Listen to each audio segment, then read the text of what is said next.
Basically നമ്മളുടെ ബേക്കിങ്ങിനൊക്കെ ഈ ഈ അതാണ് ഇത്രയും ഈ ഫാറ്റിന്റെ ഉപയോഗം അങ്ങനെയാണ്. നമ്മൾ ട്രാൻസ് ഫാറ്റോ അല്ലെങ്കിൽ സാച്ചുറേറ്റഡ് ഫാറ്റോ കണ്ടില്ലല്ലോ.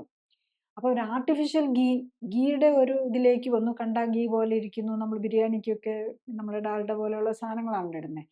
അതുപോലെ തന്നെ ഈ ബേക്ക് ചെയ്യുമ്പോഴും നമുക്ക് ഇപ്പോൾ സാധാരണ ഓയിലുകൾ ഉപയോഗിച്ച് കഴിഞ്ഞ് കഴിഞ്ഞാൽ അത് അത്രയും ചൂട് താങ്ങാൻ പറ്റില്ല. ഇതിന് എത്ര ചൂട് വേണേലും താങ്ങാൻ പറ്റും. അപ്പോൾ അങ്ങനെയാണ് ഈ ബേക്കിങ്ങിലേക്ക് ഇത് കയറി വരുന്നത്. അപ്പോൾ ഇപ്പോഴാണേലും ബേക്കിങ്ങിന് ഉപയോഗിക്കുന്ന എല്ലാം ഇതാണ്. പിന്നെ ശരിക്കും പറഞ്ഞു കഴിഞ്ഞാൽ ബട്ടറോ ഗീയോ ഇട്ട് നമുക്ക് കേക്കൊക്കെ ബേക്ക് ചെയ്യാം. പക്ഷേ ഇപ്പം നമ്മൾ ഇത്രയും ചീപ്പായിട്ട് ഇടുന്ന അങ്ങനെ ഗീ ഒക്കെ ഇട്ട് നമുക്ക് ഒരു സാധനം ഉണ്ടാക്കി ഇത്ര എക്കണോമിക്കായിട്ട് വിൽക്കാൻ പറ്റില്ലല്ലോ. അപ്പം നമ്മളുടെ ഇപ്പോഴത്തെ ഈ ഫുഡിനകത്ത് കയറി വരുന്നത് എന്താണെന്ന് ചോദിച്ചു കഴിഞ്ഞ് കഴിഞ്ഞാൽ ഒന്ന് ഈ സാച്ചുറേറ്റഡ് ഫാറ്റ് ഈ ഹൈഡ്രജനേറ്റഡ് ഫാറ്റ് കയറി വരുന്നു. അതാണ് നമ്മൾ പിള്ളേർക്ക് മുതൽ നമ്മൾ കാഡ്ബറി മുതൽ ഈവൻ ഉള്ള ചോക്ലേറ്റ്, നമ്മൾ ഈ സ്വീറ്റ്സ്, ഇതിലെല്ലാം ഏറ്റവും കൂടുതൽ പേസ്ട്രി, ഇതിലെല്ലാം സാച്ചുറേറ്റഡ് ഫാറ്റാണ്. നമ്മൾ ഒന്ന് വായിച്ച് നോക്കണം. എല്ലാവരും ഓരോ ഫുഡ് കഴിക്കുമ്പോൾ അതിനകത്ത് ഇൻഗ്രീഡിയൻസിൻ്റെ ലിസ്റ്റ് ഒന്ന് വായിക്കുന്നത് നല്ലതായിരിക്കും.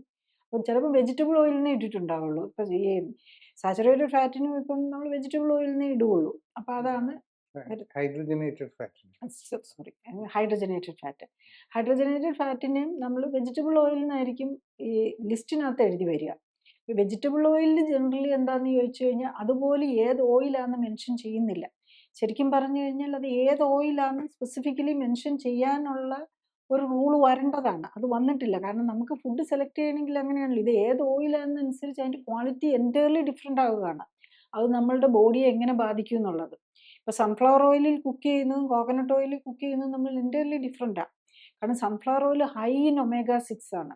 വെരി ഹൈ ഒമേഗ 6 കൂടുന്നതനുസരിച്ച് നമ്മുടെ ഇൻഫ്ലമേഷൻ കൂടും.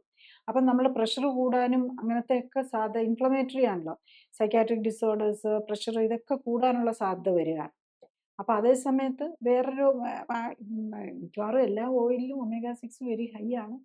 അപ്പം അതൊരു പ്രോബ്ലമാണ്. അപ്പം അതുകൊണ്ട് നമുക്ക് ഏറ്റവും ഓയിലിൻ്റെ അളവ് കുറച്ചില്ലെങ്കിൽ നമുക്ക് ഒരിക്കലും നമുക്ക് ഒമേഗ 3-6 ബാലൻസ് കറക്റ്റ് ചെയ്യാൻ പറ്റില്ല. പിന്നെ ആകെ കോക്കനട്ട് ഓയിലിൽ പിന്നെ ഈ ഒമേഗ 3-ഉം 6ഉം ഇല്ലാതെ സാച്ചുറേറ്റഡ് ഫാറ്റാണ്. അപ്പം അത് coconut oil definitely much better than നമ്മുടെ ഈ ഡാൽഡ പോലെയുള്ള ഹൈഡ്രജനേറ്റഡ് ഫാറ്റിനേക്കാളും മച്ച് ബെറ്റർ ആണ്. അത് ഹെൽത്തിയാണ് ഫോർ ദി എനർജി പർപ്പസ്.